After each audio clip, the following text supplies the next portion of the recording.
أعوذ بالله من الشيطان الرجيم بسم الله الرحمن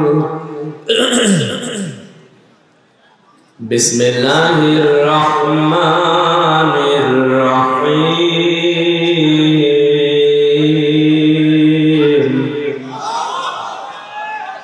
يا أيها الذين آمنوا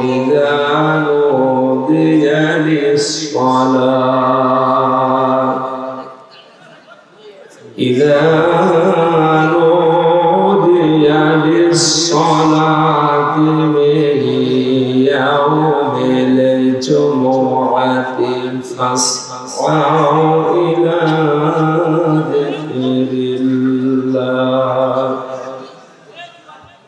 فاسعوا إلى ذكر الله وذروا البيع ذلكم خير لكم إن كنتم تعلمون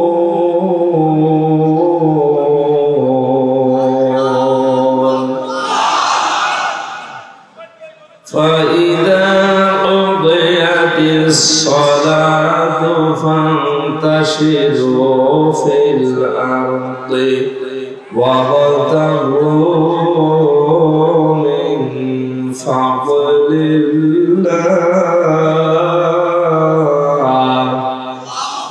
واذكروا الله كثيرا لعلكم تفلحون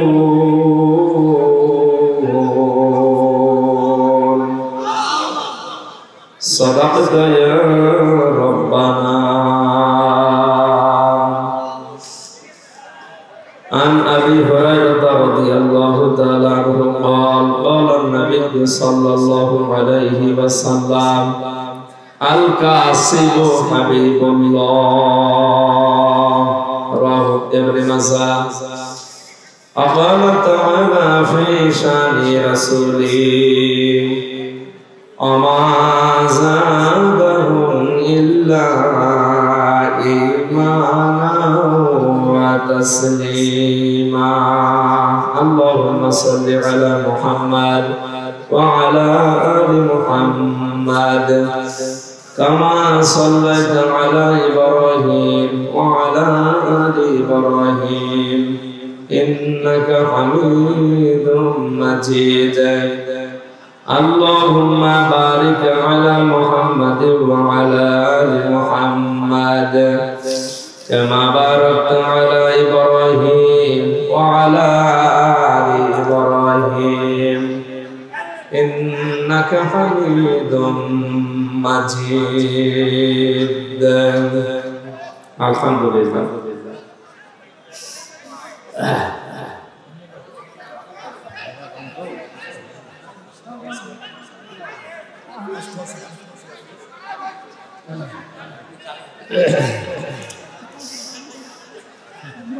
বাংলাদেশের ঐতিহ্যবাহী জেলা দিনাজপুর সিরিজ বন্দর থানার অন্তর্গত আয়েশা সিদ্দিকা মডেল মাদ্রাসার উদ্যোগে দ্বিতীয় বাৎসরিক তাফসীরুল কোরআন মাহফিলের সম্মানিত সভাপতি আলহাজ মাওলানা ইকরামুল হক শাহ, আলোচনা রাখলেন মাওলানা হুসাইন আহমেদ মাহফুজ, হাফেজ মাওলানা আবু সুফিয়ান, মাওলানা বখতিয়ার আলী শিহাব। আতাল্লাহু উমরাহু ওয়া বারাকাল্লাহু ফি হায়াতি আমিন।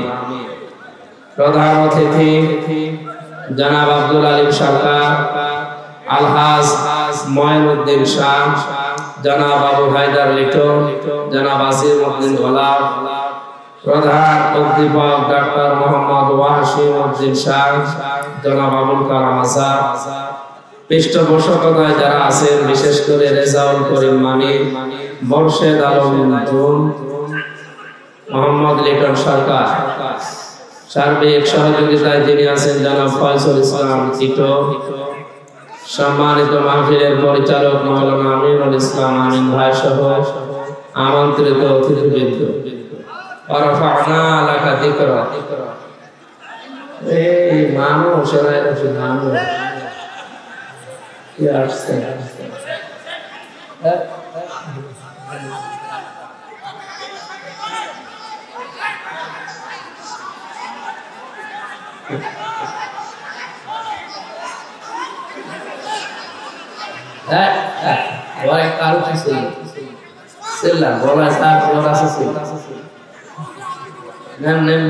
সময় দিলাম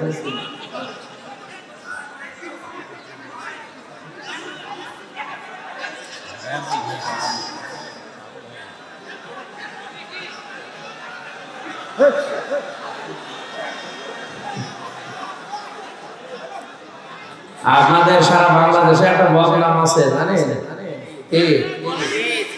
এমনি এমনি বলে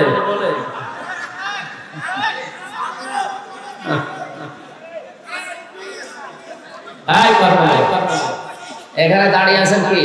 বসেন ঘরে, বসেন। কথা বলবেন না, না দেখা গেলে শোনেন, কথা বলার দরকার নেই। না দেখা গেলে শুনবেন। আপনার জন্য যদি ডিস্টার্ব হয় কবিরা গুনাহ হবে আপনার। কোরআন শোনা ফরজ, চুপ থাকা ফরজ। আপনি তো শুনছেন জায়গা দিক ওদিক করে, চুপ তো থাকেন না, গুনাহ হচ্ছে কিন্তু। আবার কথা বলেন, চুপ করেন।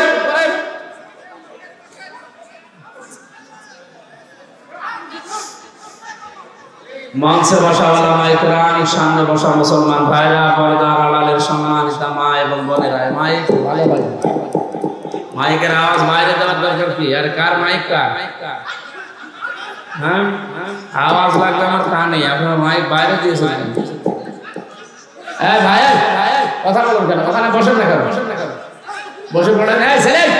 এক থাপ্পড় দেব, বসো।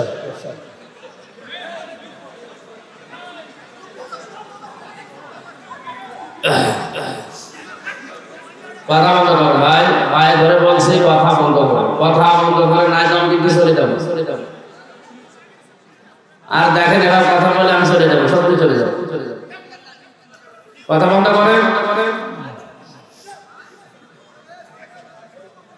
সামনে বসা মুসলমান ভাইরা, পর্দার সম্মানিতা মা এবং বোনেরা, প্রশাসনের ভাইরা, প্রাণ প্রিয় দিনাজপুরবাসী, দল মত নির্বিশেষে কোরআনের অনুষ্ঠানে আমরা এসেছি ইবাদত মনে করি। কি মনে করি?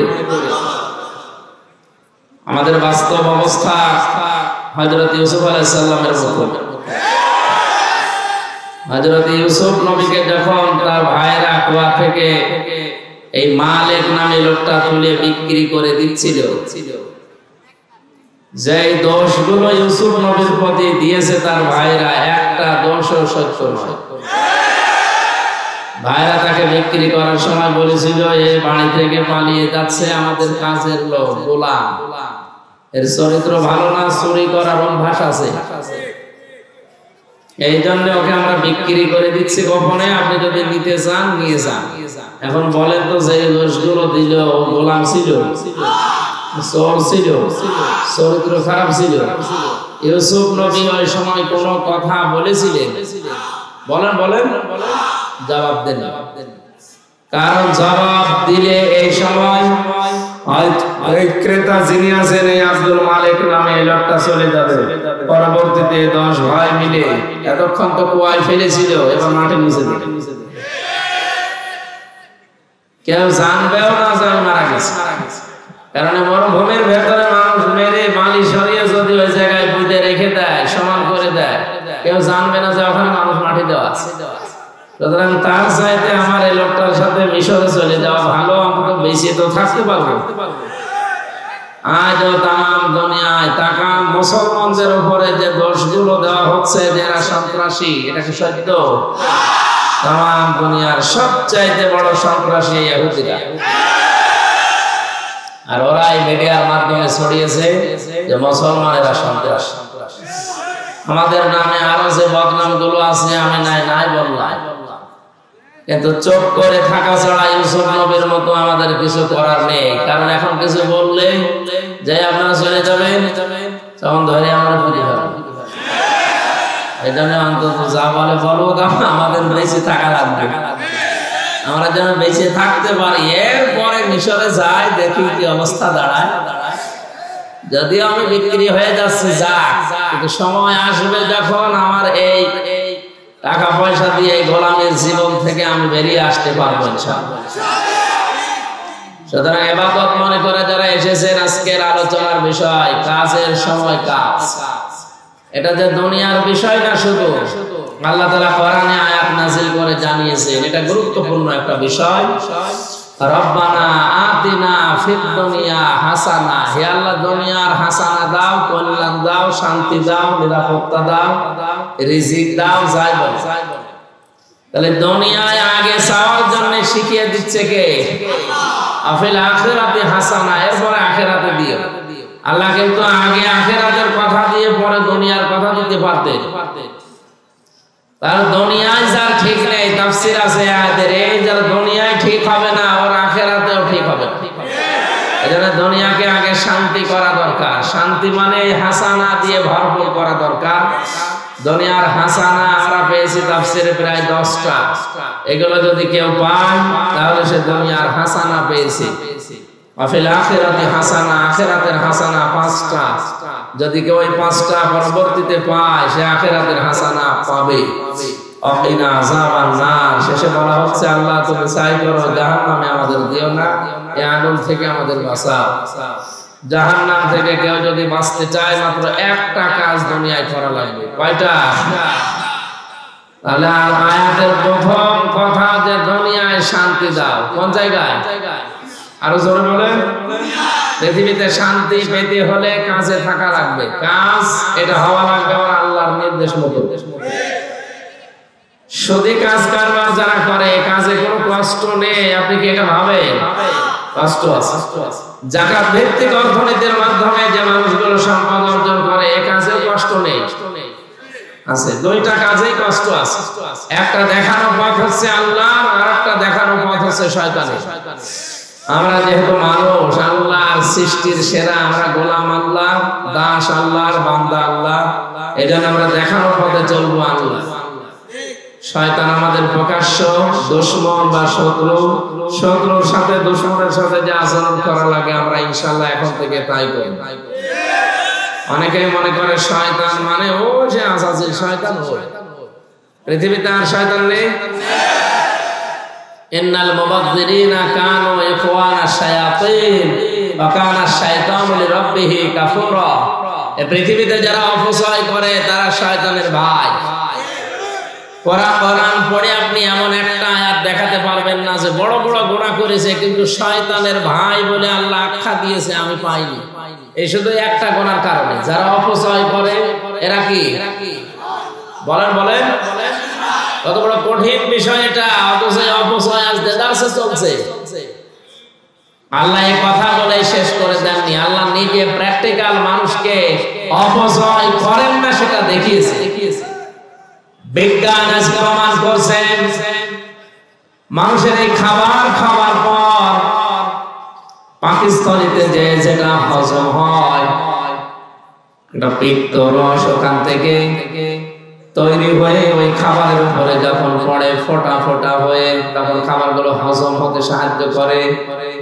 এটা এত দামি জিনিস, এটা যদি না পড়ে আপনার খাবার হজম হবে না। বিজ্ঞান প্রমাণ করছে এই রসটা তৈরি হতে শরীরের বিভিন্ন নির্যাস দিয়ে আল্লাহ এই রসটা বানায়। অনেক দামি জিনিস এটা। এজন্য যতক্ষণ আপনার পেটে খাবার থাকে, ফোঁটা ফোঁটা করে ওইটা পড়ে।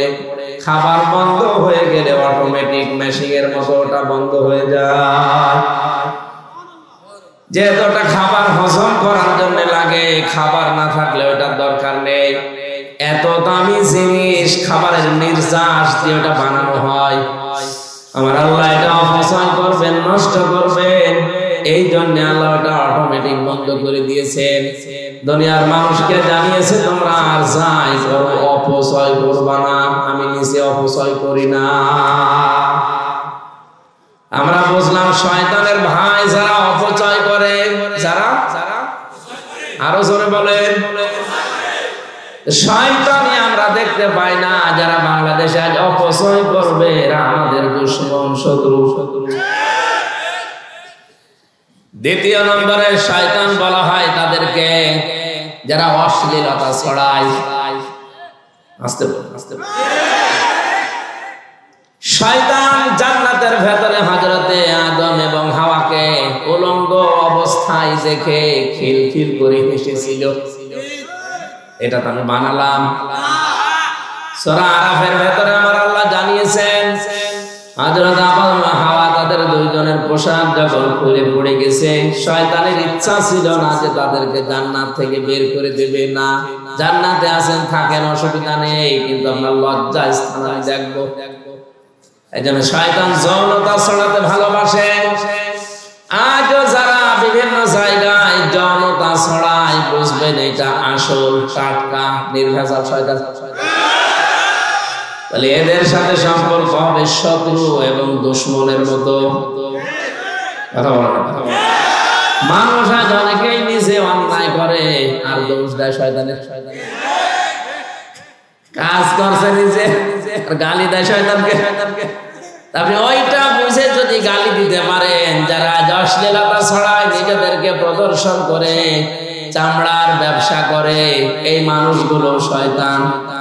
আপনাকে মানা লাগবে এবং শয়তানকে যেভাবে মনে করেন দুশমন, শত্রু, এদেরকেও ঠিক ওই আচরণ আপনার করা লাগবে। নয়তো আপনি কখন নিজেই শয়তান হয়ে যাবেন টের পাবেন না। শয়তানের আরেকটা কাজ আছে, ও নারীকে পুরুষ বানাতে চায়, পুরুষকে নারী বানাতে চায়। হাদিস দিয়েছেন কোন পুরুষ যদি নারীর বেশ ধরে, নারী যদি পুরুষের বেশ ধরে, সঙ্গে সঙ্গে আল্লাহ নিজে তাদের উপরে লানত করে। মুহাদ্দিস মাহমুদুল হাসান দেওবন্দি, ওনার নামটা মুহাদ্দিসে দেহলভী রাহমাতুল্লাহ আলাইহি, গভীর রজনীতে তিনি কোরআনে কারীম পড়ছিলেন, সূরা ইয়াসিন তেলাওয়াত করছেন। তার বাড়ির উপর দিয়ে দুইটা জিন যাচ্ছিল। কোরআনে কারীমের মধুর আওয়াজ শোনার পরে তাদের চলার গতি তারা থামিয়ে দিয়েছে। মুহাদ্দিস সাহেবের তেলাওয়াত শুনছেন, শুনতে শুনতে নিজেরা হারিয়ে গেছে। নিজেদের আকৃতি পর্যন্ত তারা পাল্টিয়ে সর্পের রূপ ধারণ করেছে। জিনদের অভ্যাস হচ্ছে ওরা 24 ঘন্টার ভেতরে যে কোনো এক সময় হয় সাপ নয় বিড়াল, এগুলো হওয়াই লাগবে ওদের। এই জন্য রাতের বেলা অনেকে বের হওয়ার পরে কালো বিড়াল যারা দেখেন, সবগুলো কালো বিড়াল না, ওগুলো একটা জিনও আছে। ওগুলো দেখলে আপনি একেবারে সরাসরি যদি দেখেন বলবেন আস্তাগফিরুল্লাহ অথবা লা হাওলা ওয়ালা কুওয়াতা ইল্লা বিল্লাহ। আর একটু বেশি পারলে আয়াতুল কুরসি পড়ে বুকে ফুল দিয়ে নেবেন। নাইতো যদি দুষ্ট হয় আপনার একটা ক্ষতি করে দেবে। মুহাদ্দিস সাহেব নামাজ শেষ করার পরে ঘরের ভেতরে তাকিয়ে দেখলেন দুইটা সাপ খেলা করছে। পাশে গিয়ে বললেন, তোমরা যদি জিন হও চলে যাও, কারণ উনি জানে জিনেরা সর্পের রূপ ধারণ করে। একবার, দুইবার, তিনবার বলার পরে ওরা জায়গায় দাঁড়িয়ে আছে। উনি মনে করলেন এটা না সাপ হবে। ঘরের থেকে লাঠি এনে পিটিয়ে মেরে ফেললেন জায়গায়। এই জিনদের বাবা মা, তাদের খবর হয়ে গেছে সন্তান কোথায়।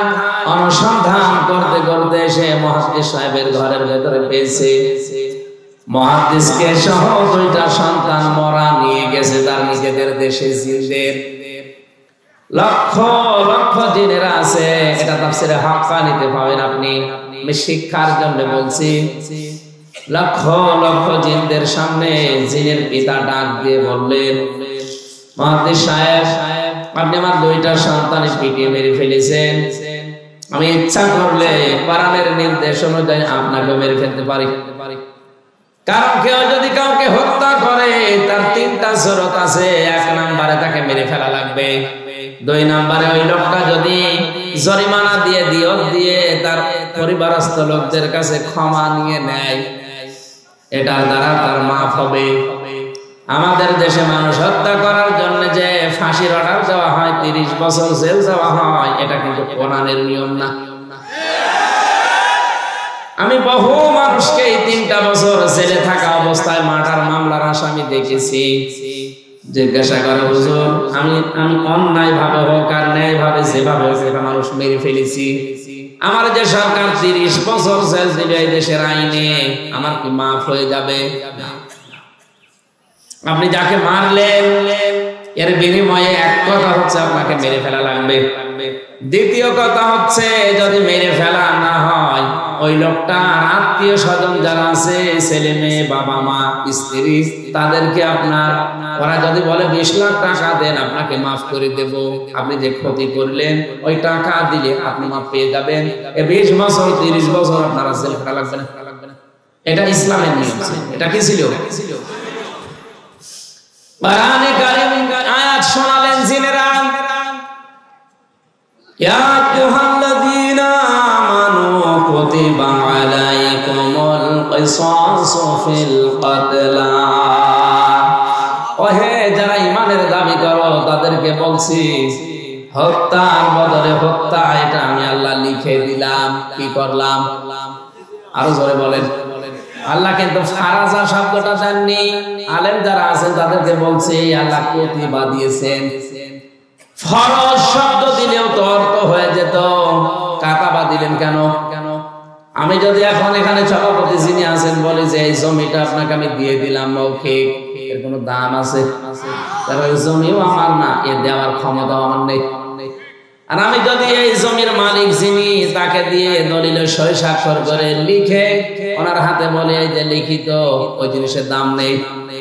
আরো আসতে বলে আল্লাহ শুধু ফরজুল শব্দ দিলে দিতে পারতেন, না দিয়ে কুতিবা দিয়ে এটা জানিয়েছেন যে বিধানটা ছোটখাটো না, গুরুত্বহীন না, এটা কিন্তু লিখে সই স্বাক্ষর করে দলিল করে দিলাম, এর দাম আছে। এদেশে যারা দায়িত্বে আছে আজ 53 বছর, এই আয়াতটা যদি ঠিক এইভাবে বুঝে স্বাধীনতার পরে এদেশের সংসদে আয়াতটা কায়েম করে দিতে পারতো, বঙ্গবন্ধু হত্যার বিচার আমরা অনেক আগে পেয়ে যেতাম। সুতরাং সঠিকভাবে যদি বিচার ব্যবস্থায় এই আয়াতটা এখন যারা দায়িত্বে আছে সংসদে কায়েম করতে পারে, আগামীতে কিয়ামতের আগে দেশে আর অন্যায় কোনো মার্ডার হবে না। গ্যারান্টি আল্লাহর গ্যারান্টি। আজ পর্যন্ত মিথ্যা হয়নি, হওয়ার সম্ভাবনা নেই। কথা বলেন না কেন? আপনি একটু মেনে দেখেন না কেন?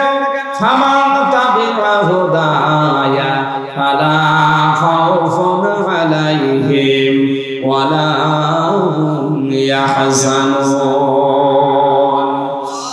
আল্লাহ পাক বলেন যে হেদায়েত পাঠিয়েছি, এটা যদি অনুকরণ করে চলতে পারো আমি গ্যারান্টি দিলাম কোনো ভয় নেই, কোনো চিন্তা নেই।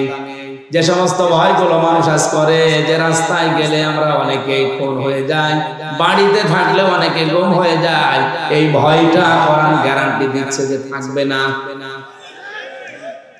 আর কোরআন যদি না থাকে ও ভয় দিন দিন আরো বাড়বে।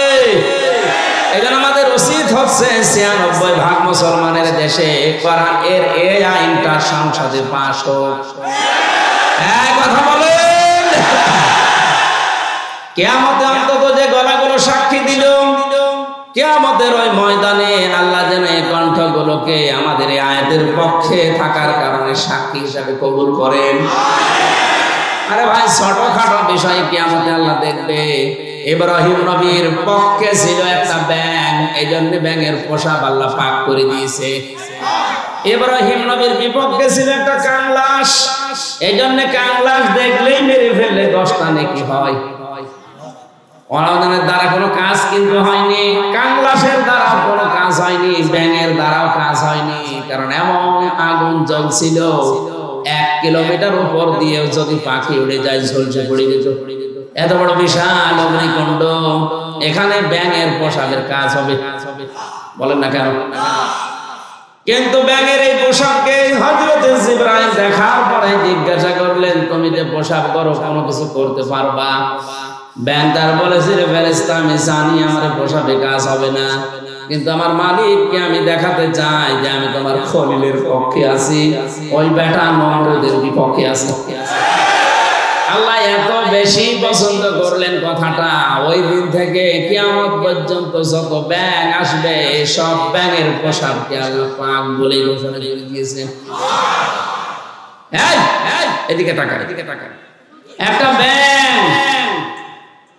ইব্রাহিম নবীর পক্ষে থাকার কারণে যদি তার পোশাক পর্যন্ত পাক হয়ে যায়, আমরা যে নবীর পক্ষে আছি তিনি কিন্তু খলিলুল্লাহ না, তিনি হাবিবুল্লাহ।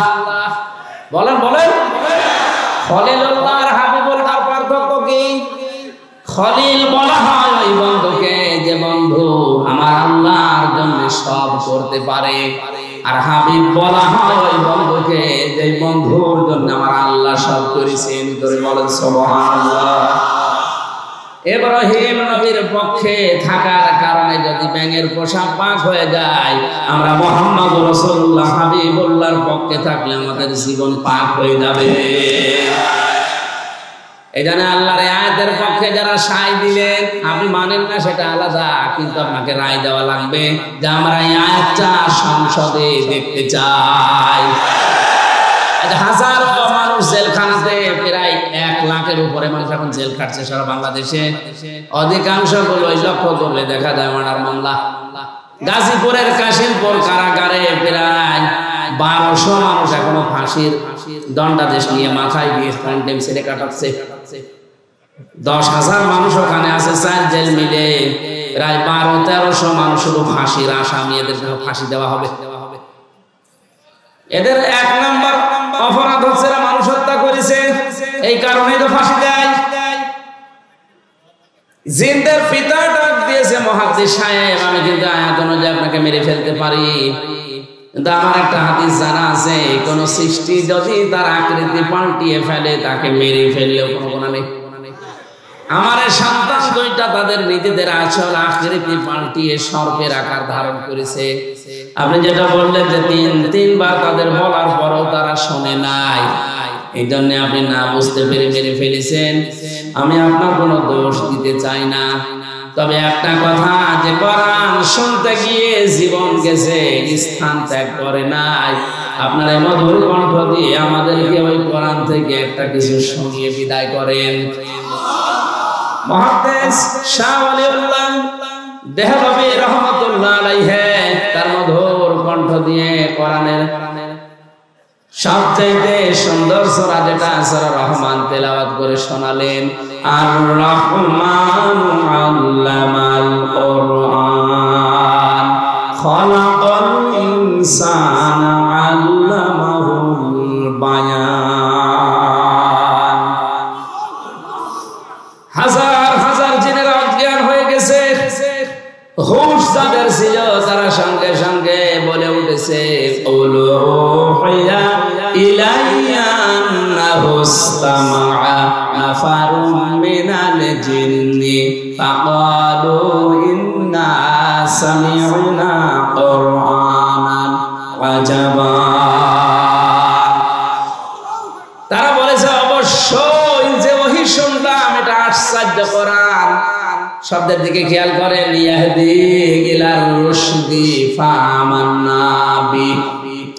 এদিকে তাকান, ইয়াহদি ইলার রুশদি ফাআমান্না বি। যে কয় মিনিটে আমরা কোরআন শুনেছি, কোরআন আমাদেরকে হেদায়েতের পথ বলে দিয়েছে। আপনি মনে হয় বুঝতে পারেন। জিনেরা কোরআন শুনেছিল কয়দিন, হাতের দিকে তাকান, ইয়াহদি ইলার রুশদি ফাআমান্না বি। এই কোরআন আমাদেরকে হেদায়েতের পথ বলে দিয়েছে, আমরা ঈমান আনলাম। ওয়ালান নুশরিকা বিরাব্বিনা আহাদা, জীবন চলে গেলেও কোনদিন আল্লাহর সাথে আমরা শরীক করব না। এখানে আলেম নেই, এই যে আলেম বসে আছে, 2টা জিজ্ঞাসা করেন মোজার আগে লান আসলে অর্থ হয় কখনোই না। আমার শিক্ষা দেওয়ার বিষয়, জিনেরা মাত্র কয়েক মিনিট কোরআন শুনে যদি এত বড় বড় সিদ্ধান্ত নিতে পারে যে আমরা সব পথ ভুলে গেছি, আমরা হেদায়েতের পথ পেয়ে গেছি, আমরা ঈমান এনেছি, কোনদিন জীবন চলে গেলেও আল্লাহর সাথে শরীক করব না। আর আমরা সেই জন্মের পর থেকে কোরআন শুনে আসছি। আমাদের কি এখনো শিরক বন্ধ হয়েছে? আসতে বলেন। আমরা ঈমান আনতে পেরেছি? না। অনেকে আমরা জানি যে ওযু করলে ওযু ভেঙে যায় 7টা কারণে, নামাজ পড়লে নামাজ ভেঙে যায় 19টা কারণে। কথা বলবেন না। ঈমান আনলে ঈমান ভেঙে যায় 10টা কারণে। এখানে যত মানুষ বসে আছে শুধু বিজ্ঞ আলেম গুলো বাদ দিয়ে যদি জিজ্ঞাসা করা হয়, ভালো ভালো মুসল্লি পর্যন্ত বলতে পারবে না যে ঈমান ভাঙার যে 10টা কারণ। পারবে? মনে ঈমানও ভেঙে যায়, মানুষের আমলও ভেঙে যায়। এখন যদি বলেন আমলের আবার হাত পা আছে নাকি ভেঙে যায়? হ্যাঁ, আমল ভাঙে। আমল কিভাবে ভাঙে আমি বলবো। এই এলাকায় যদি কারো আমল এরকম থাকে ভেঙে গেলে আমার কিছু করার নেই। আল্লাযীনা কাফারু ওয়া সাদ্দু আন সাবিলিল্লাহি আদাল্লা আমালাহুম। সূরা মুহাম্মাদের প্রথম আয়াতে আল্লাহ জানিয়েছেন, যারা কুফরি করে আর যারা আল্লাহর পথে বাধা সৃষ্টি করে, আদাল্লা ইউদিল্লু বাবে ফাআল, বাংলা অর্থ দাঁড়িয়েছে আমলের বহুবচন আমাল।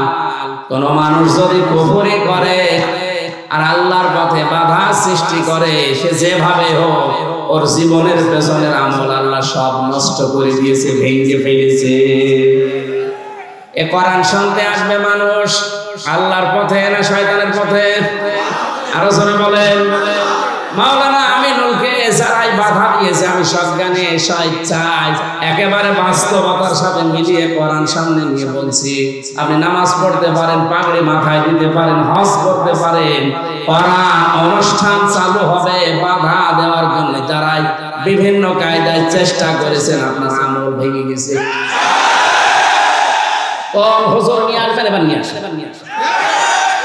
যদি মনে করেন না বানিয়ে বলছি, সূরা হুজুরাতের 2 নম্বর আয়াতের ব্যাখ্যা আছে, বিশ্ব নবীর উপরে যদি কেউ কথা বলে তাহলে তার আমল আল্লাহ নষ্ট করে দেয়, অথচ লোকটা জানেও না যে আমার আমল নষ্ট হয়ে গেল কি করে। লা তারফাউ আসওয়াতাকুম ফাওকা সাওতিন নাবিয়্যি ওয়া লা তাজহারু লাহু বিল কওলি কাজহারি বা'দিকুম লিবা'দিন আন তাহবাতা আমালুকুম ওয়া আনতুম লা তাশউরুন। কোন ইমানদার যদি নবীর উপরে কণ্ঠ দিয়ে উচ্চ আওয়াজে কথা বলে, হে নবী আপনি জানিয়ে দেন তার আমল আর নেই, সব নষ্ট হয়ে গেছে। এই আয়াত আমি বানালাম। কাবা এখনো পর্যন্ত মসজিদে নববীতে নবীজির রওজার উপরে এটা স্বর্ণের অক্ষর দিয়ে লেখা আছে। আপনি বলেন তো এখানে নবী আছে কিয়ামত পর্যন্ত দুনিয়ায় আসবে? আরো জোরে বলেন বলেন। নবী তো আসবে না কিয়ামত পর্যন্ত, এই আয়াতটা আল্লাহ কোরআনে দিল কেন? আবার তারফাউ মোজারে দিয়েছেন, এই কারণেই দিয়েছেন বর্তমান ভবিষ্যৎ প্রেজেন্ট ফিউচার। কারণ কিয়ামত পর্যন্ত নবী আসবে না, নবীর ওয়ারিস আলেমরা আসবে। মাওলানা আমিনুল যাই হোক, ওনারে নিয়ে অনেক সমালোচনা আমিও শুনেছি হোক, কিন্তু নামের আগে তো আলেম লেখা আছে। বলেন না কেন?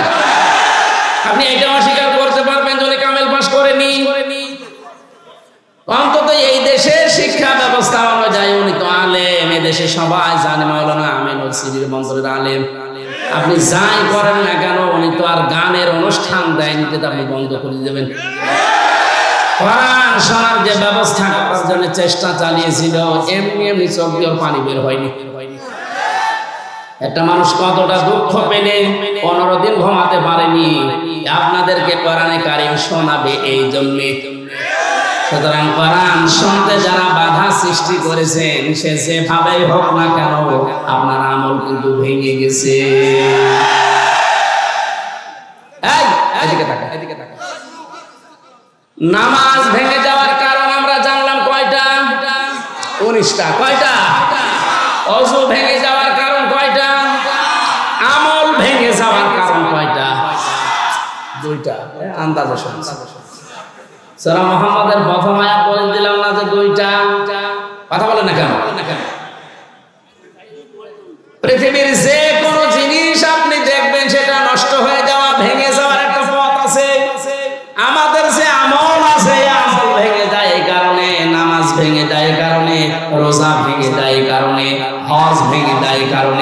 জাকাত নষ্ট হয়ে যায়। এই কারণে জাকাতে আবার জায়গা আছে 8টা। কয়টা? 8টা বাদ দিয়ে যদি মানুষ 9 নাম্বার জায়গায় দেয় তাহলে জাকাত ভেঙে যাবে, নষ্ট হয়ে যাবে। জান্নাত যাওয়ার জন্য যেটা আসল দরকার ঈমান, ঈমানও মাঝে মাঝে ভেঙে যায়। আসতে বলেন, ঈমান ভাঙে না? ঈমান ভাঙার কারণ 10টা। কয়টা? আমি সংক্ষেপে আপনাকে লিখে নেওয়ার জন্য বলছি, কাজে লাগবে লিখেন। ঈমান ও মানুষের ভেঙে যায়। 1 নম্বরে সূরা জুমারের 65 নম্বর আয়াতের দলিলটা আছে। আমি শুধু থিওরি গুলো বলছি, বাড়িতে মিলিয়ে নিয়ে। 1 নম্বরে দুনিয়াকে যদি শিরক করে তার ঈমান ভেঙে যায়, নষ্ট হয়ে যায়। ওই ঈমান নিয়ে জান্নাতে যাওয়া সম্ভব না। 2 নম্বরে কেউ যদি কুফরি করে, কুফরি মানে কি? ঢেকে ফেলা। কুফরি মানে অস্বীকার করা, ঢাকনা দেওয়া, চেপে রাখা, গোপন করা।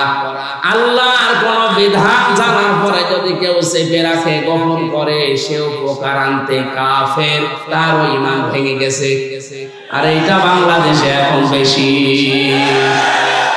3 নম্বরে কেউ যদি নেফাকি করে, মুনাফিকি করে। আপনি মানুষ নাকি? কে দাঁড়িয়ে থাকবেন আপনি? আপনি শুনতে পাচ্ছেন না? এমনি এমনি আপনাদের নাম মফিজ দিয়েছে, এমনি এই কারণে দিয়েছে।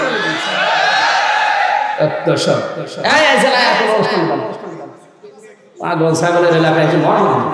একটা জিনিস বোঝাতে 14 জায়গায় ঝামেলা করছে। আপনি কি দেখবেন কি? হ্যাঁ, শোনা যাচ্ছে না? আমার আওয়াজ শোনা যাচ্ছে না? আপনার জন্য সারা জেলা বদনাম হয়ে যাচ্ছে। রংপুর বিভাগে রোগ দেখতে এসেছে। কি দেখবেন? কি আমার কি দেখবেন? আমার কি দেখার মতো কিছু আছে? 3 বছর ছেলে থেকে দেখছেন না কি অবস্থা?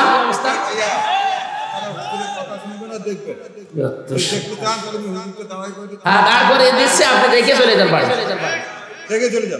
এত সুন্দর একটা আলোচনা হচ্ছে, আরে না না বুঝে না শুনে জিল লাগছে। আরে কে এখানে পেছানো এই স্টেজে এত মানুষ করবেন না। শুধু আলেমদের ছাড়া আর জ্ঞানী মানুষ যেগুলো আছে অতিথি, ওগুলো ছাড়া মানুষকে চলবে না। 14 জনকে তুলিয়ে তারা বারবার ডিসকাস করে, সাতার মাহফিল নিয়েছে। এই জান একটু ফেসে দেন। এবার আমার তো চিল্লানো দেয়। দেখেন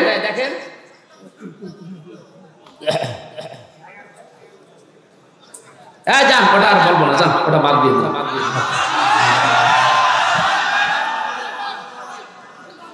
একটা তাম তুলে নিয়ে আসলাম, কেমন এক বান্দা ভেঙে দিয়েছে বেদের মেয়ে। সুবহানাল্লাহ, আলহামদুলিল্লাহ, লা ইলাহা ইল্লাল্লাহ, সুবহানাল্লাহ, আলহামদুলিল্লাহ, লা ইলাহা ইল্লাল্লাহ, সুবহানাল্লাহ, আলহামদুলিল্লাহ।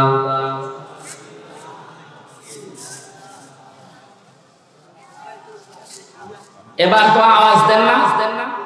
আমি যে জিকির করতে বললাম, কি আওয়াজ দেন না কেন?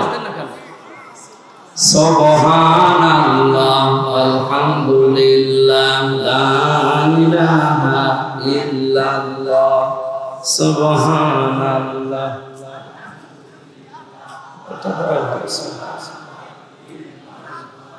ঘেমে যাচ্ছে।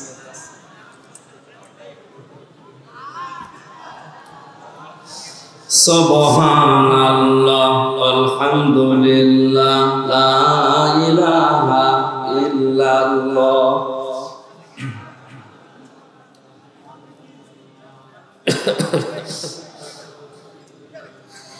দাও খোদা দাও আমায় আবার আমার নারাজ দিন, দাওয়ালির মতো বীর সেনানি জাগাতে নিখিল। দাও খোদা দাও আমায় আবার আমার নারাজ দিন।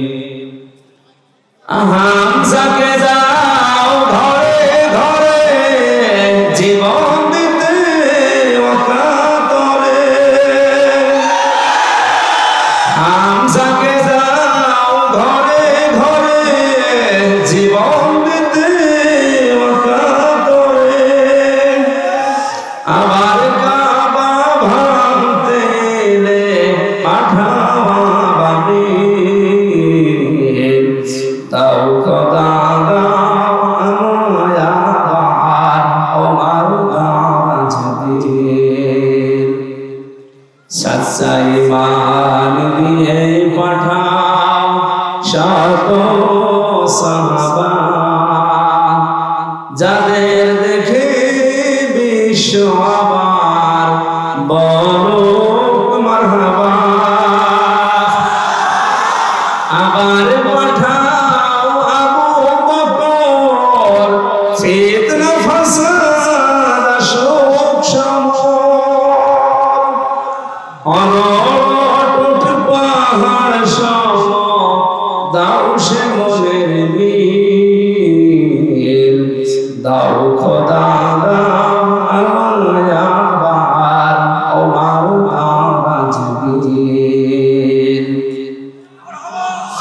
আমার ভাইরা, আমি মাওলানা আমিনুলের কথা এমনি বলি না, যেহেতু নবীজির ইন্তেকালের আগে যে কথা ছিল গুরুত্বপূর্ণ কয়টা, তার ভেতরে এটা একটা। আল উলামা ওয়ারাসাতুল আমবিয়া, আলেমরা নবীর ওয়ারিস। আমি হয় মাওলানা আমিনুল, মাওলানা হোসাইন, মাওলানা হারুন যাই হয়ে দেশে আলেম সারাই আছে, আপনি বিশ্বাস করতে পারেন এদের আমল আখলাক তরি বিচ্ছুতি থাকতে পারে, কিন্তু এরা নবীর ওয়ারিস। কিয়ামতের ময়দানে আল্লাহ পাক যদি বিচার করে আলেমদের সবার সম্মুখে করবে না, কুদরতের পর্দা দিয়ে ঢেকে নিয়ে গোপনে বলবে এগুলো করেছিলি। এই জন্য একটা মনে সান্ত্বনা আছে, কিয়ামতে অন্তত আল্লাহ মানুষের সামনে অপমান করবে না। শাস্তি যদি দিতেও চায় আল্লাহ গোপনে দেবে। আল্লাহর কাছে আমাদের জীবনের আলেমদের কাকুতি মিনতি, আল্লাহ তুমি গোপনে মাফ করে দিও। তোমার সাত্তার নামের ওসিলায় যেভাবে গোপন করে দিয়েছো দুনিয়ায় কেউ জানে না। আমির হামজা, মাওলানা হোসাইন, মাওলানা আমিনুল কি করেছে অনেকে জানি না, তোমার জানা আছে। কিয়ামতের যেদিন বিচার বসাবে আল্লাহ কুদরতের ওই জায়গাতে যারা গোপনে মাফ করে দাও। আমার ভাইরা, জন্য ওনার উপরে যদি কেউ কণ্ঠস্বর নিয়ে কথা বলেন, ওনার আমল আখলাক যাই থাকুক না কেন, আপনারটা কিন্তু আল্লাহ নষ্ট করে দেবে। আমি ঈমান ভাঙার যে 10টা কারণ বলেছি লিখে নেওয়ার জন্য, যাদেরকে লিখে নিয়েছেন হয়তো 3 নম্বরে নিফাক, যাদের ভেতরে আছে মুনাফিকি, উপরে ফিটফাট, ভেতরে সদরঘাট, আমার ঈমান ভেঙে গেছে। আমি একটা উদাহরণ তাফসীর থেকে লিখেছি, যারা সব ধর্মকে সমান মনে করে ওদের ঈমান নষ্ট হয়ে গেছে। আরে দেশে এরকম অনেক মানুষ এখন দিন দিন বাড়ছে। সব ধর্ম সমান আপনি বিশ্বাস করা তো দূরের কথা, আপনি বলেন কি করে? যে দলিলগুলো আপনি দেন যে লাকুম দীনুকুম ওয়ালিয়া দীন, লা ইকরাহা ফিদ-দীন, এই আয়াতের অর্থ আপনি নিজেই ভুল করছেন, নিজেই উল্টাপাল্টা করে ঈমান হারাচ্ছেন, মানুষকেও হারাতে বাধ্য করছেন। যারা বিভিন্ন পূজা মণ্ডপে গিয়ে কথা বলে যে আমরা সার্বজনীন সনাতন ধর্মে এই অনুষ্ঠানে হাজির হইলাম, এ কথা যদি কেউ বিশ্বাস নিয়ে বলে থাকে ঈমান নষ্ট হয়ে গেছে। কারণ সার্বজনীন ধর্ম একটাই দুনিয়ায়, তার নাম ইসলাম। আর সনাতন ধর্ম মনে করি অনেকেই বলি হিন্দু ধর্ম না, সনাতন মানে পুরাতন। সনাতন মানে এই পৃথিবীতে সব চাইতে পুরাতন ইসলাম, এর আগে কিছু ছিল না। পৃথিবীর প্রথম মানব যিনি হযরতে আদম, তার ধর্ম কি? আরো জোরে। সুতরাং কথা কারা প্রচার করেছে আমরা জানি না, যে সনাতন ধর্ম মানে হিন্দু ধর্ম, এটা মিথ্যা কথা। সনাতন ধর্ম পৃথিবীতে ইসলাম। ইসলাম, আল্লাহর কাছে একমাত্র ধর্মের নাম ইসলাম। এই জন্য ধর্মের আগে আলিফ লাম আছে। এখানে যারা গ্রামার বোঝে, আলিফ লাম 4 প্রকার। এখানে যে আলিফ লাম দেওয়া আছে নির্দিষ্ট করার জন্য। আমি যদি মাওলানা হোসাইনকে বলি ভাই আমি দিনাজপুরে যাব, যদি বলি এই যে রাস্তাটা, এর আগে তাহলে তরিকের আগে আলিফ লাম দেওয়া লাগবে। আত তরিক, এই একটা রাস্তা। কিন্তু দিনাজপুরে যাওয়ার জন্য এখনো 4-5টা রাস্তা আছে। তখন আর তরিকের আগে আলিফ লাম দেওয়া যাবে না, কারণ অনির্দিষ্ট। যে কোন রাস্তা দিয়ে আমি যেতে পারি, দিনাজপুরে পৌঁছালেই হলো। কোন রাস্তা দিয়ে দিনাজপুরে গেলে আপনি পাবেন না, শুধু এই রাস্তাটা ছাড়া। তখন তরিক বা রাস্তার আগে কি লাগবে? আলিফ লাম কি লাগবে? যত ধর্ম দুনিয়ায় আছে সব ধর্মের ব্যাপারে আল্লাহর বক্তব্যে সবগুলো শয়তানের আবিষ্কার করা, আমি আল্লাহর আবিষ্কার করা ইসলাম।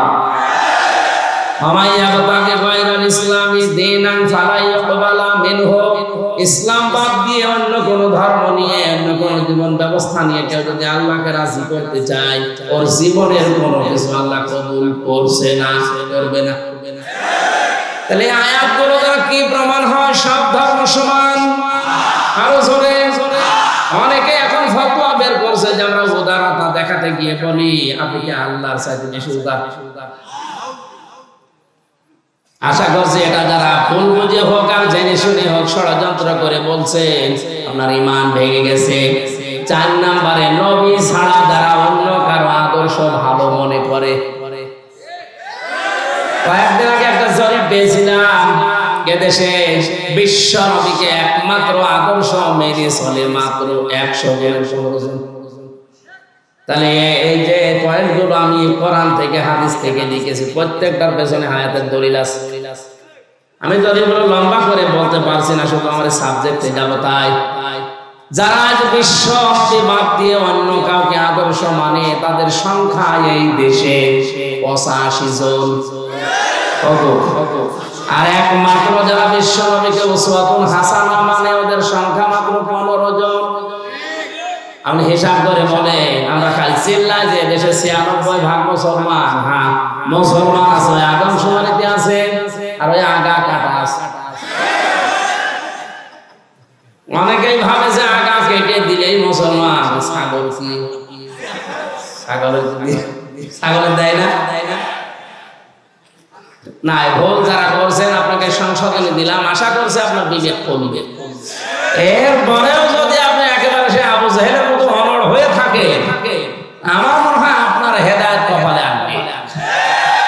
5 নম্বরে, আল্লাহর বিধান যাদের ভালো লাগে না, এটা সূরা মুহাম্মদের 9 নম্বর আয়াতে আছে। এদেশে এখন নেই। একই আল্লাহর বিধান কোরআনে কারিমে আকিমুস সালাত খুব আদায় করছে, আতুজ যাকাত খুব দিয়ে দিচ্ছে, কিন্তু একই আল্লাহর বিধান আকিমুদ্দিন, দিন কায়েম করো, ওয়ালা তাতাফাররাকু ফি, এই বিষয়ে কোনো ফতোয়াবাজি করো না। এখানে ওর খবর নেই।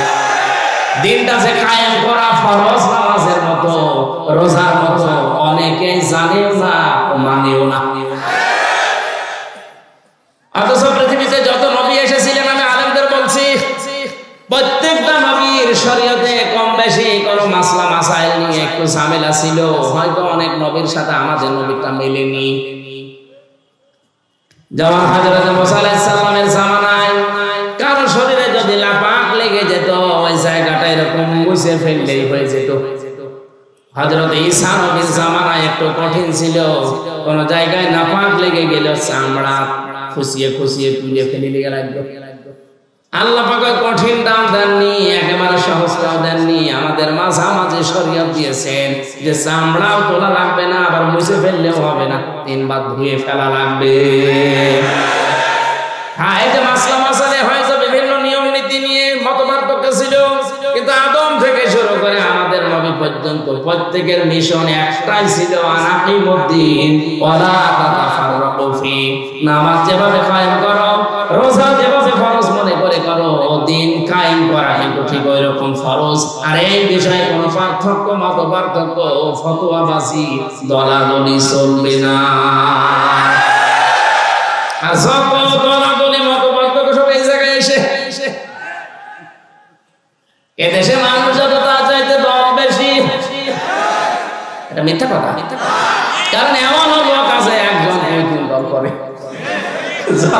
যে দল ওই দলের কর্মী, যেদিকে বৃষ্টি পড়ে ওইদিকে ছাতা ধরে, এরকম আছে না নেই? আল্লাহর কোন বিধানকে আপনি যদি খারাপ মনে করেন, হ্যাঁ আপনার বুঝে আসছে না, সেটা আলাদা কথা বলছেন।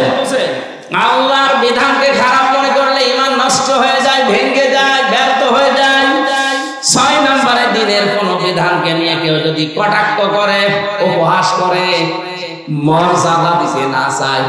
এটা আজ দিন দিন বাড়ছে। আল্লাহর বিভিন্ন বিধান নিয়ে মানে তো না, কটাক্ষ করে আর উপহাস করে উড়িয়ে দেয়।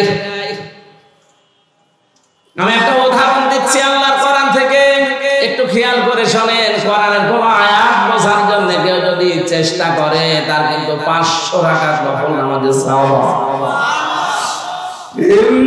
ইন্নাল্লাযীনা কাযযাবু বিআয়াতিনা ওয়াস্তাকবারু আনহা লা তুফাত্তাহু লাহুম আবওয়াবুস সামা ওয়ালা ইয়াদখুলুনাল জান্নাহ। আল্লাহ পাক বলেন, হে নবী, নিশ্চয় যারা আমি আল্লাহর আয়াতকে অবিশ্বাস করে, মিথ্যা মনে করে, আর যখন আমার আয়াত দিয়ে ওয়াজ করা হয়, তাফসীর করা হয়, ব্যাখ্যা করা হয়, সতর্ক করা হয়, ও মানুষ সতর্ক না হয়ে অহংকার করে আর উঠে চলে যায়। ওয়াস্তাকবারু আনহা, ইস্তিকবার করে, অহংকার করে, দাম্ভিকতা দেখিয়ে মুখ ফিরিয়ে চলে যায়। লা তুফাত্তাহু লাহুম, তুফাত্তাহু মুজারে বর্তমান, ভবিষ্যৎ, প্রেজেন্ট, ফিউচার, তার জন্য খোলা হচ্ছে না, হবে না। আবওয়াবুস সামা, বাবের বহু বচন আবওয়াব, বাব মানে দরজা, আবওয়াব মানে দরজা সমূহ, সামা মানে আকাশ। আকাশের একটা দরজাও তার জন্য খোলা হচ্ছে না, হবেও না। এতটুকু আল্লাহ শেষ করেননি, পরবর্তী কথা আরো কঠিন। ওয়ালা ইয়াদখুলুনাল জান্নাহ, ওরা জান্নাতে যাচ্ছে না, যাবে না। আপনি হিসাব করছেন পেছনের হাত দিয়ে। আর যারা আল্লাহর আয়াতকে অবিশ্বাস করেন, কটাক্ষ করেন, মিথ্যা মনে করেন, অহংকার করে মুখ ফিরিয়ে চলে যান, আপনার কিন্তু জীবনের বড় ক্ষতি দুইটা। আকাশের দরজা সব সময় আপনার জন্য বন্ধ, আপনার আমল উঠা বন্ধ হয়ে গেছে। 2 নাম্বার, আপনি জান্নাতে কোনোদিন যাচ্ছেন না, যাবেনও না। আল্লাহ একটা উদাহরণ দিচ্ছেন, হাত্তা ইয়ালিজাল জামালু ফি সামিল খিয়াত। হাত্তা মানে যতক্ষণ পর্যন্ত, ইয়ালিজা মানে প্রবেশ করা, যতক্ষণ পর্যন্ত প্রবেশ না করে সূচের ওই ছিদ্র দিয়ে উট, তার মানে সূচের ছিদ্র দিয়ে উট প্রবেশ করা যেরকম অসম্ভব, ওই মানুষগুলোর আল্লাহর জান্নাতে যাওয়া ওই রকম অসম্ভব। আল্লাহ উদাহরণটা দিয়ে জানিয়েছেন, বান্দা তোর জন্য আমার জান্নাতে যাওয়া সম্ভব না। সুতরাং আল্লাহর আয়াত নিয়ে যারা কটূক্তি করছেন তারা থামেন, আপনার জন্য জান্নাতে যাওয়া সূচের ছিদ্র দিয়ে উট যাওয়ার মতো কঠিন। আল্লাহ শেষ করে দিলে হয়তো আমি বলতাম না, এর পরবর্তী কথা আরো কঠিন। ওয়াকাযালিকা নাজিজিল মুজরিমিন, আল্লাহ বলেন এইভাবে করে আমি পাপিষ্ঠদেরকে শাস্তি দেব। লাহুম মিন জাহান্নামা মিহাদুন ওয়া মিন ফাওকিহিম গাওয়াশ ওয়াকাযালিকা নাজিজিল যালিমিন। এই যে মানুষগুলো যারা আল্লাহর আয়াত নিয়ে, আল্লাহর কোরআন নিয়ে, আল্লাহর বিধান নিয়ে কটূক্তি করে, উপহাস করে, এরা নামাজ পড়তে পারে, রোজা রাখতে পারে, দাড়ি রাখতে পারে, মারা যাওয়ার সঙ্গে সঙ্গে আমি আল্লাহর কবরটা জাহান্নাম বানিয়ে দেব।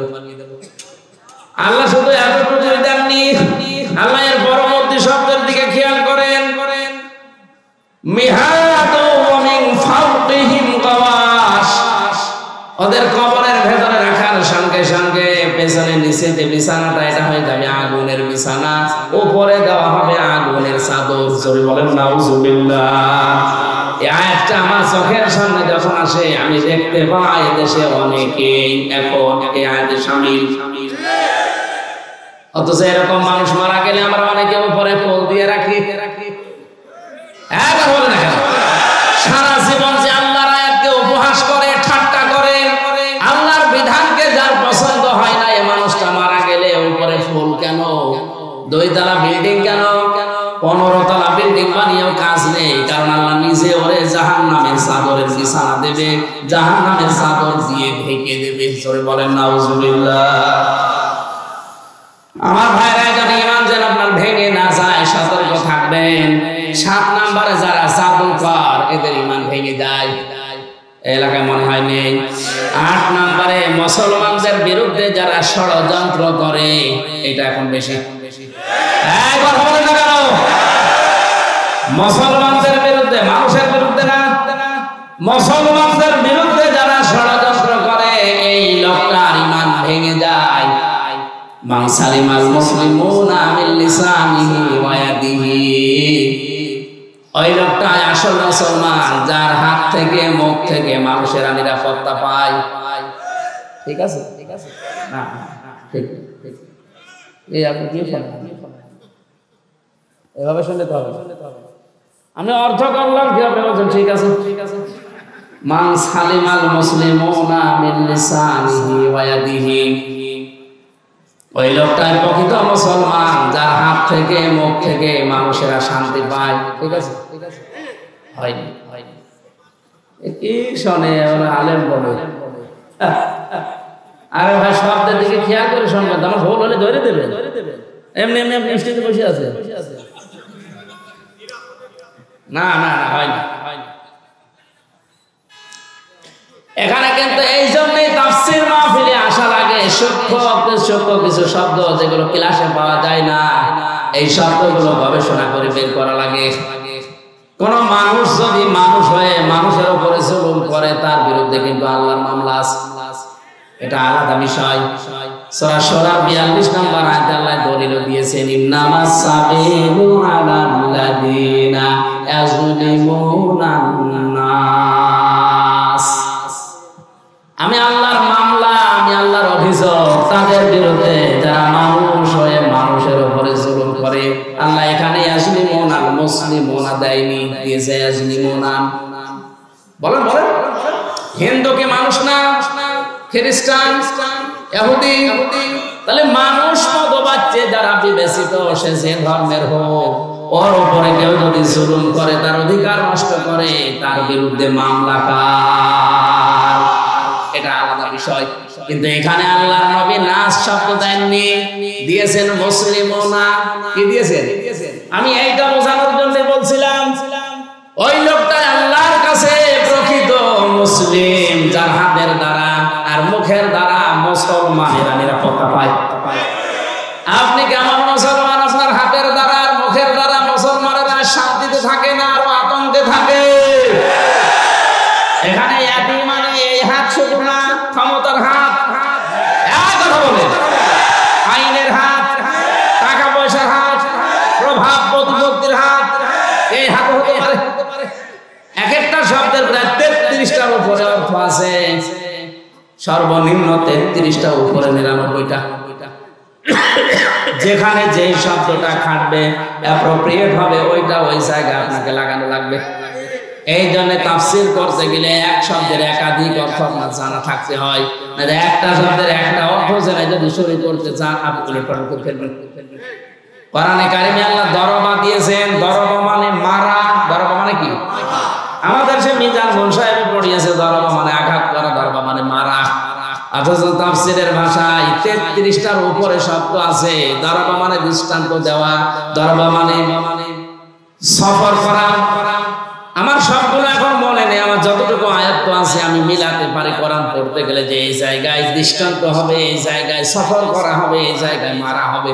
আমি যদি ওই মারাটা জেনে রাখতাম, অর্থ করতে পারতাম। আল্লাহ পাক এখানে মুসলিমুনা শব্দ নাস না দিয়ে নবীজি কেন দিয়েছেন? এমন শব্দ দিয়ে শুধু এই হাত আমরা বুঝি ক্ষমতার হাতের দ্বারা, আইনের হাতের দ্বারা যারা মুসলমানদেরকে শান্তিতে থাকতে দেয় না, এরা মুসলমান না। প্রভাব প্রতিপত্তি আছে এলাকায়, টাকা পয়সার মালিক, এই কারণে তাদের এই টাকা পয়সার যে হাত আছে, প্রভাব প্রতিপত্তির হাত আছে, এই হাতের দ্বারাও অনেক মুসলমান শান্তিতে নেই। অনেক মুসলমানের প্রভাব প্রতিপত্তি আছে, জোর করে মসজিদের সভাপতি হয়ে বসে আছে, না দিলে আবার রাগ করে। এটা একটু বেশি হয়ে গেল। মসজিদের সভাপতি হওয়ার জন্য কমপক্ষে 5টা গুণ লাগে। কয়টা? না ভাই, আমার এই মাস করার দরকার নেই। অনেক সভাপতি হিসেবে বলবো দরকার নেই, আমি ছেড়ে দিলাম। আপনি ছেড়ে দিলে অসুবিধা নেই। এখন যারা সংসদ সদস্য কয়েকদিন আগে থেকে আওয়াজ তুলেছে, বাংলাদেশেও কলকাতা আর মমতার মতো এই দেশে ইমাম আর মুয়াজ্জিনদের সরকারি ভাবে বেতন দেওয়া লাগবে। দাবির পক্ষে আমাদের সংসদ সদস্য যিনি পিরোজপুরের, উনি বলেছে তার পক্ষে আছে না নেই?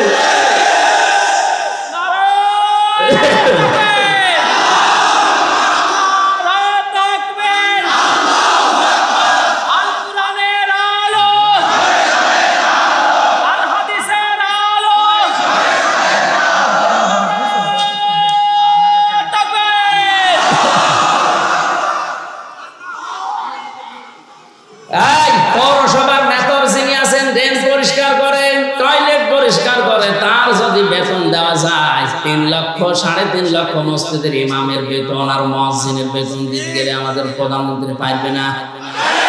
564টা মডেল মসজিদ বানিয়েছে, এখানে যদি বেতন দিতে পারে ইমাম মুয়াজ্জিনের, 3.5 লাখ মসজিদের ইমাম মুয়াজ্জিনের বেতন দিতে পারবে। সে কলিজা তার আছে, এখন বলছেন তার কলিজা না থাকলে 10.5 লাখ 12 লাখের উপরে তাকান কত মানুষকে আশ্রয় দিয়েছে। চীন এত বড় রাষ্ট্র, একটা মানুষও নেয়নি। কথা বলছেন। আর সমালোচনা আলোচনা তার বিরুদ্ধে পক্ষে বিপক্ষে আছে, কিন্তু তার কয়েকটা কাজ কিন্তু খুব ভালো। বিশেষ করে একটি খামার একটি বাড়ি, এই প্রকল্পের মাধ্যমে অনেকে আজ একটা কর্মজীবন পেয়েছে, একটা মাথা গোজার ঠাঁই পেয়েছে। প্রধানমন্ত্রীর জীবনে কিছুই যদি আল্লাহর ভালো না লাগে, এই কাজটা ভালো হবে, কারণ এটা কোরআনে কারিমের সূরা মুদাসসির থেকে নেওয়া। আলাম নাকুন নুতি'মুল মিসকিন, হে নবী আপনি মিসকিনদেরকে খাবার দেবেন, যারা দেয় না তারা মুসলমান দাবি করলেও জাহান্নামে যাবে। সুতরাং শুধু নিজে খেয়ে পরে বাঁচবেন, এতিম মিসকিন অসহায় মানুষের খবর রাখবেন না, আপনি জান্নাতে যেতে পারেন না।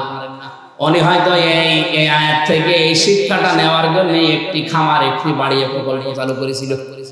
আর দুর্নীতি হয়েছে, হয়তো অনেকে একটি খামার একটি বাড়ি বানাতে গিয়ে মাসের বদলে রড দিয়েছে, আমরা জানি, কিন্তু কাজ তো করেছে। যারা দায়িত্ব পেয়েছিল ওরা 2 নাম্বারই করলে উনি ওখানে টাকা দিতে পারবে কি? সুতরাং এই কাজটা যেন আল্লাহ কবুল করেন। লক্ষ লক্ষ মানুষের মাথা গোজার মতো একটা ঠাঁই হয়েছে, একটা কর্মসংস্থান তৈরি হয়েছে। জোরে বলেন সুবহানাল্লাহ।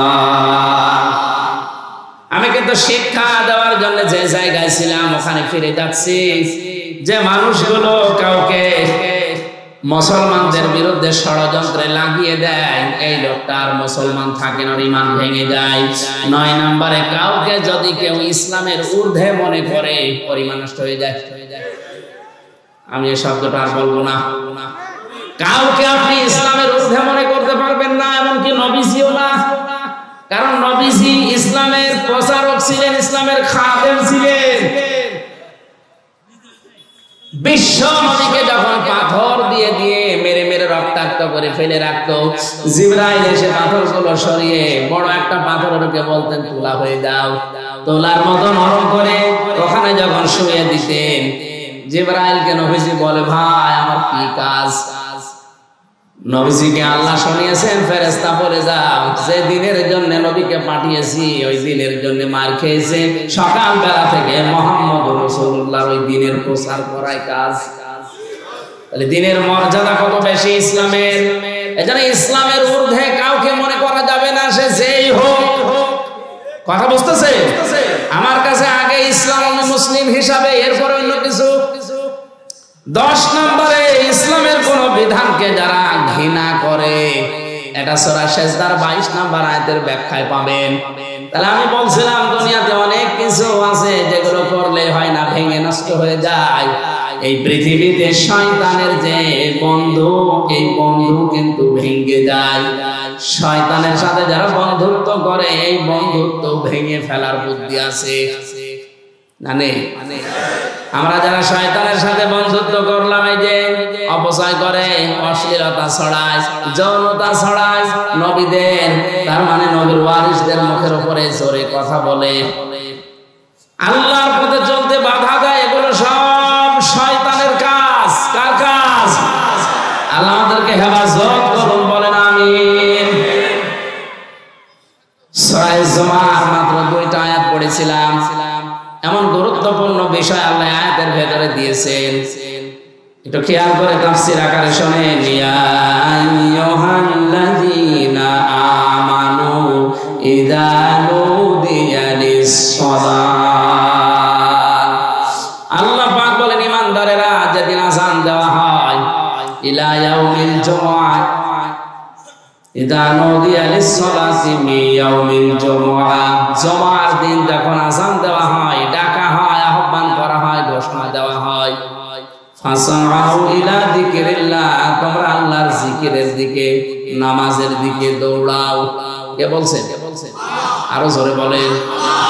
আযারুল বাইত, দুনিয়ার সব বেচাকেনা কাজ কারবার বন্ধ করে দাও। যালিকুম খায়রুল লাকুম ইন কুনতুম তা'লামুন, এইটাই ভালো কাজ, এইটা যদি তোমরা বুঝে থাকো। এবার আসেন তাদের বাস্তব ব্যাখ্যা কি। আল্লাহ পাক শব্দটা দিয়েছেন ইযা নুদিয়া লিস-সালাতি মিন ইয়াউমিল জুমআতি ফাসআউ ইলা যিকিরিল্লাহ, যখন আযান হয়ে যাবে সব কাজ কাম বন্ধ করে দিয়ে দৌড়াও নামাজের দিকে। কিসের দিকে? আরো জোরে বলেন।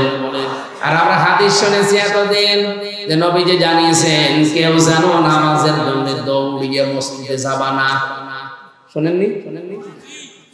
শুনছি মানে কি? এটা সঠিক হাদিস। মুসলিম শরীফের হাদিস হচ্ছে কেউ যেন মসজিদে দৌড়িয়ে যাবা না নামাজ পড়ার জন্য। ফজরের নামাজে নবীজি নামাজ আদায় করছেন, নামাজের ভেতরে থপ থপ করে কিছু আওয়াজ শুনলেন, নামাজ শেষ হয়ে গেল, ঘরে বসলেন, ডাক দিয়ে বললেন সাহাবীরা নামাজের ভেতরে আমার কানে আওয়াজ এসেছে, দপ দপ করে আওয়াজ হচ্ছিল কিসের? সাহাবীরা বলে হুজুর আমরা ফজরে টের পেয়েছি দেরিতে, জলদি করে ওযু করে মসজিদে আমরা অনেকেই দৌড়িয়ে এসে সামাদ ধরেছি।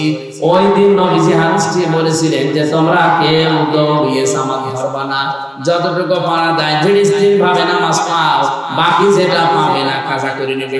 কথা বুঝতেছেন? তাহলে আয়াতের সাথে নবীর কথার কোনো মিল নেই। হ্যাঁ কই আছে? আল্লাহ বললেন দৌড়াও, নবীজি বললেন দৌড়ানোর দরকার নেই। আল্লাহ দৌড়াতে বলেছেন এই কারণে আপনার যেন নামাজ গুরুত্ব দিয়ে, যখন দুনিয়াতে নামাজের সিস্টেম চালু হয়ে যাবে, আযান হয়ে যাবে, সব কাজ কাম আপনার জন্য এখন বন্ধ। আল্লাহ এইটা বোঝাতে চেয়েছেন যে কাজ কামে লিপ্ত থাকতে গিয়ে যেন আল্লাহ নামাজের জামাত শেষ হয়ে না যায়। এজন্য আগে থেকে প্রস্তুতি নাও, আগে থেকেই তোমাকে নিজেকে প্রস্তুতি করো। অন্তত মসজিদের সাথে তোমার এই জীবনটা, তোমার অন্তরটা লটকিয়ে রাখো। কিয়ামতের কঠিন ময়দানে মানুষ যখন পাবে ঘামের ভেতরে হাবুডুবু খাবে, ওই সময় আরশের ছায়ায় যাদেরকে স্থান দেব তার 4 নাম্বার তারা যারা দুনিয়াতে নামাজ পড়তে মসজিদে যায়, বের হয়ে গেলে আবার কখন যাবে এই ধারণায় থাকে। আমরা কাজ কারবার করে আদায় করি।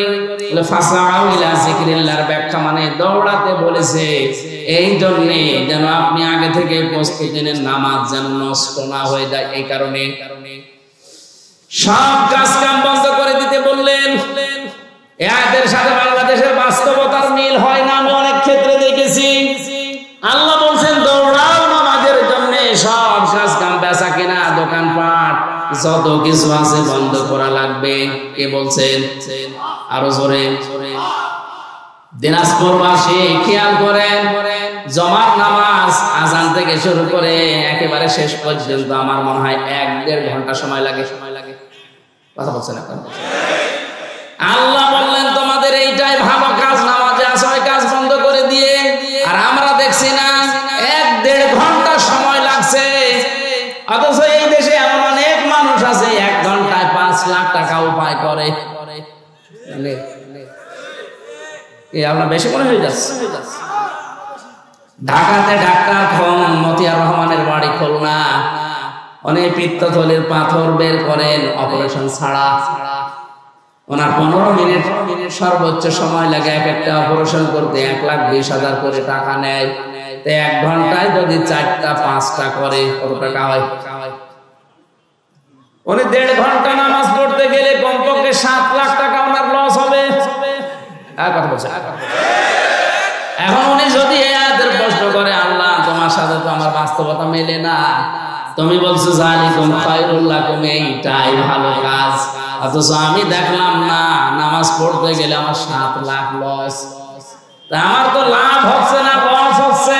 তাহলে কোরআনের এই আয়াত ভুল। কেন আল্লাহ যালিকুম খায়রুল লাকুম দিয়েছেন? এইটাই ভালো কাজ। ইন কুনতুম তা'লামুন, যদি তোমরা জানো। এবার আসেন ব্যাখ্যায়। আল্লাহ এই কারণে দিয়েছেন, আপনি 1.5 ঘন্টায় 7 লাখ টাকা উপায় করলেন। যে সমাজে নামাজ নেই, নামাজের শিক্ষা নেই, হাসপাতাল থেকে অপারেশন করে 7 লক্ষ টাকা ব্যাগে নিয়ে আপনি ব্রিফকেসে ভরে যাচ্ছেন বাড়িতে, 1-1.5 কিলোমিটার দূরে মনে করেন বাড়ি। রাস্তায় যাওয়ার সময় যে সমাজে নামাজ নেই, সমাজে চুরিদারি, ছিনতাই, হাইজাকার, ডাকাতি নেই। আসতে বলেন। এখন আপনি 7 লাখ উপায় করে যাচ্ছেন, ও সমাজে তো নামাজ নেই। আপনার টাকা নেওয়ার সঙ্গে সঙ্গে বাড়িতে যাওয়ার রাস্তায় যদি ছিনতাইকারী ধরে, যদি চাই, আপনি দিতে না চাইলে আপনাকে মেরেও ফেলতে পারে। আল্লাহ এই কারণে নামাজের গুরুত্ব দিলেন, কারণ নামাজ যদি কায়েম হয়ে যায়, নামাজের শিক্ষাগুলো যদি ব্যক্তি, পরিবার, সমাজ, রাষ্ট্রে এসে যায়, 7 লাখ না 7 কোটি টাকা সঙ্গে নিয়ে গেলেও তোমার মনে আল্লাহ ছাড়া আর কোন চোর, ডাকাত, হাইজাকার, ছিনতাইকারীর ভয় থাকবে না। এরকম একটা পরিবেশ আল্লাহর নবী মদিনায় গঠন করেছেন না করেন নাই? আরো জোরে। একবারও কি দেখতে মনে চায় না যে নামাজের সমাজটা বাংলাদেশে কায়েম হলে কি করে হাইজাকার মুক্ত, সন্ত্রাস মুক্ত, দুর্নীতিবাজ মুক্ত, সাদাবাজ মুক্ত, চোর ডাকাত মুক্ত একটা জীবন কিভাবে চালানো যায় শান্তিতে, ওটা দেখতে মনে চায় না? আরো জোরে বলে চায় না? আল্লাহ এই জন্য এটা বলেছেন যালিকুম খায়রুল লাকুম, এটা ভালো। এজন্য নামাজ কায়েম করো, নামাজকে দাঁড় করাও। হ্যাঁ, নামাজ যখন পরিবারে, সমাজে, রাষ্ট্রে কায়েম হয়ে যাবে, নামাজের শিক্ষাগুলো, তখন আর মসজিদে বসে থাকার দরকার নেই। ফাইদা কুদিয়াতিস সালাতু ফান্তাশিরু ফিল আরদি ওয়াবতাগু মিন ফাদলিল্লাহ। নামাজ যখন শেষ হয়ে গেছে, এখন আর মসজিদে থাকা যাবে না, এখন ছড়িয়ে যাও, ছিটিয়ে পড়ো, অনুসন্ধান করো আল্লাহর রিজিক, আল্লাহর কি। আরো জোরে। ইয়াতে বিধান হচ্ছে 2টা, একটা নামাজ পড়ো আর একটা ছড়িয়ে পড়ো। খেয়াল করে। তাহলে নামাজও ফরজ, জমিনে হালাল রুজির জন্য চেষ্টা করা, কষ্ট করা। আরো জোরে। আল্লাহ কিন্তু নামাজের আগে আযকুরুল্লাহ দেননি যে নামাজের আগে তোমরা আল্লাহর বেশি বেশি জিকির করো, বলেননি। কিন্তু আযকুরুল্লাহ কাসীরা দিয়েছেন ওয়াবতাগু মিন ফাদলিল্লাহর আগে। তোমরা যখন অনুসন্ধান করতে যাবে রিজিক জমিনে, তখন কিন্তু আল্লাহর জিকির, আল্লাহর স্মরণ ভুলে দিও না। কারণ আমি আল্লাহ জানি নামাজে দাঁড়িয়ে মানুষ এমনি আমাকে ডাকবে, কিন্তু বাস্তবতায় গিয়ে, কর্মজীবনে গিয়ে, প্র্যাকটিক্যাল লাইফে গিয়ে যদি আমি আল্লাহর কথা মনে না থাকে, ওখানে দুর্নীতি হওয়ার সম্ভাবনা আছে না নেই? এখানে নামাজের ভেতরে অনেককে দেখা যায় কাঁদতেছে, নামাজের গুরুত্বও দিয়েছে, কিন্তু কর্মজীবনে যে এই জিকিরটার স্মরণ করে না, এই জন্য ঘুষ খায়, সুদ খায়। আরো জোরে বলেন। ভার্সিটিতে থাকাকালীন একবার মাস্টার্সের সার্টিফিকেট নিয়ে আসতে গেছে, যার কাছে গেলাম, বললাম স্যার সই করে দেন একটা সিল মেরে। অনেক আমারে বলছে হামজা তাড়াতাড়ি কর। বলছে স্যার আমি তো তাড়াতাড়ি করছি। কিছুক্ষণ পরে আমার বলছে তাড়াতাড়ি কর, আমি জোহরের নামাজে জামাত ধরবো। আমি বলছি আমি তো তাড়াতাড়ি করছি, আমি গাড়ি ধরবো। মাথা নিচু করে বলছে 1000 টাকা বের কর। তো আমি জামাত ধরবে? কিসের জামাত আপনার? এইটা একটা আসল জামাত। সরকার আপনার কাছে 8টা ঘন্টা কিনে নিয়েছে, 45,000 টাকা বেতন আপনার। কথা বলে না কেন? আপনি মাত্র 10 মিনিট নামাজ পড়তে যাবেন জোহরের, এই 10 মিনিটের জন্য এত তাড়াতাড়ি করছেন যে তাড়াতাড়ি করে আমি জামাত ধরবো। আপনার যে 8 ঘন্টা জামাত এখানে চলছে, ছেলে মেয়েরা বিষয় করে সেল মেরে দেবেন, এইটাই আপনার জামাত। কথা বলে না কেন? আল্লাহ এই জন্য বলেছেন কর্ম জীবনে যে যেন আমাকে ভুলেছেও না, আমার জিকিরটা ওই জায়গায় আরো বেশি করো, তাহলে এই দেশে দুর্নীতি হবে না। আয়াতের শেষে ছিল লাআল্লাকুম তুফলিহুন, যদি এটা করতে পারো আমি আল্লাহ বলছি তোমরা সফল হয়ে যাবে। জোরে বলেন সুবহানাল্লাহ। এই জন্য আমরা যদি আল্লাহর রিজিক অনুগ্রহ পেতে চাই, আল্লাহর দয়া পেতে চাই, এদিকে তাকান, আল্লাহর অনুগ্রহ যদি কেউ পেতে চায় তাহলে জমিনে আসা লাগবে, আর আল্লাহর রহমত যদি কেউ পেতে চায় মসজিদে যাওয়া লাগবে। মসজিদে ওঠার সময় বলা হয় আল্লাহুম্মা আফতাহ লি আবওয়াবা রাহমাতিক, হে আল্লাহ তোমার রহমতের দরজা আমার জন্য খুলে দাও। এটা বলে না কেন? আর যখন বের হয় মানুষ তখন কি চায়? আল্লাহুম্মা ইন্নী আসআলুকা মিন ফাদলিকা, এই যে ফজল অনুগ্রহ, হে আল্লাহ আমি তোমার কাছে আশা করি চাই যে তুমি আমার রিজিক দাও, ফজল দাও। এখানে ফজল মানে রিজিক, ফজল মানে কি? তাহলে আমাদের কাজের সময় কাজ করা লাগবে, আর নামাজের সময় দুনিয়ার সব স্টপ, নামাজ পড়া লাগবে। এখন থেকে সিদ্ধান্ত নিয়ে যান, যত কঠিন পরিস্থিতি তৈরি হোক না কেন ফরজ নামাজ আমি জীবনে আর ছেড়ে দেব না। হ্যাঁ, আমি আর চাই করি না কেন ফরজ নামাজ, নামাজ শেষ হয়ে গেলে মসজিদে আর বসেও থাকবো না, কারণ আল্লাহর নির্দেশ ফান্তাশিরু ফিল আরদি ওয়াবতাগু মিন ফাদলিল্লাহ। নামাজ শেষ হয়ে গেছে, এখন জমিনে ছড়িয়ে পড়ো, এ নির্দেশ কার? নবীজি জানিয়েছেন আল কাসিবু হাবিবুল্লাহ, যারা কাজ করে খায় জমিনে এরা সাধারণ মানুষ নয়, আল্লাহর বন্ধু। আমরা আল্লাহর বন্ধু খোঁজার জন্য সেই চট্টগ্রামে যাই, বরিশালে যাই, সিলেটে যাই, ফরিদপুরে যাই। কে বলেছে ওগুলো আল্লাহর বন্ধু? যারা কাজ করে খায় না, বসে বসে খায়, ওগুলো আল্লাহর শত্রু। আল কাসিবু হাবিবুল্লাহ, যারা উপার্জন করে খায়, কাজ করে খায়, এরা কার বন্ধু? এই কাজটা যত ছোট হোক কোনো অসুবিধা নেই। এই যে মাইকটা নিয়েছে যারা, এরাও কাজ করে খায়, রাস্তা ঝাড়ু দেয়, এরাও কাজ করে খায়। এখানে আয়াতের শিক্ষা হচ্ছে নামাজের সময় হয়ে গেলে দুনিয়ার সব আমার কাছ থেকে মাইনাস হয়ে যাবে। নামাজের সময় হয়ে গেলে দুনিয়া বলে আমার আর কিছু নেই, আমার এখন আল্লাহর বিধান সামনে, নামাজ শেষ, এখন আমাকে যাওয়া লাগবে কর্মজীবনে রিজিক তালাশ করার জন্য। না না বলা বসে কথা বলি। আপনারা এই দাম্পত্য জীবনের সমস্যা এবং সমাধান, নারীদের জন্য পুরুষের জন্য দুইটা বই আমি যেখানে টুকে টুকে রেখেছিলাম, বাইরে এসে লিখেছি। একটা আছে মেয়েদের জন্য আছে, আপনারা কিনে মেয়েদেরকে পড়াবেন, অনেক উপকার হবে।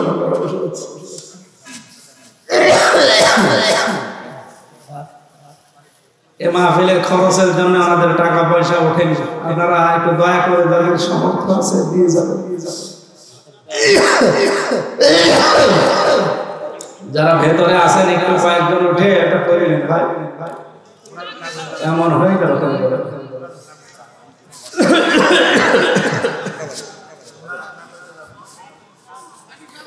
মোনাজাতটা শেষ করে যে ভাই আমি অসুস্থ, মুসাফির এবং মাজলুম অবস্থায় আছে। মুসাফিরটা মাজলুমটা এটা আল্লাহর কাছে দোয়া কবুল হওয়ার সবচাইতে সম্ভাবনা বেশি। আমরা মোনাজাত করব অল্প সময়ের ভেতরে, যারা টাকা পয়সা কালেকশন করছেন ওনাদের কাছে দেন, যদি পারেন দেন।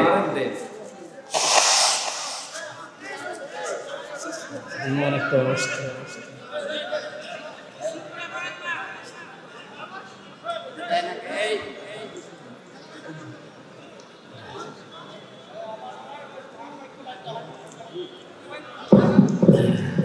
আপনারা যে যা পারেন আল্লাহর রাস্তায় মাহফিলের জন্য দিয়ে যান। আর যারা ভলেন্টিয়ার ভাইরা আছে ব্যাগ নিয়ে ভিতরে চলে যায়, ভলেন্টিয়ার যারা আছে ব্যাগ নিয়ে ভিতরে চলে যায়। কেউ মোনাজাত না করে কেউ যাবেন না, মোনাজাত না করে কেউ যাবেন না। বই আমাদের স্টেজ থেকে আপনারা সংগ্রহ করে নিয়ে যাবেন, আমাদের কাছ থেকে বই আপনারা সংগ্রহ করে নিয়ে যাবেন। আমাদের প্রিয় মুফাসসির মুফতি আমির হামজা ভাই জেলখানায় অনেক কষ্ট করে তথ্য সংগ্রহ করে বইটা লিখেছেন।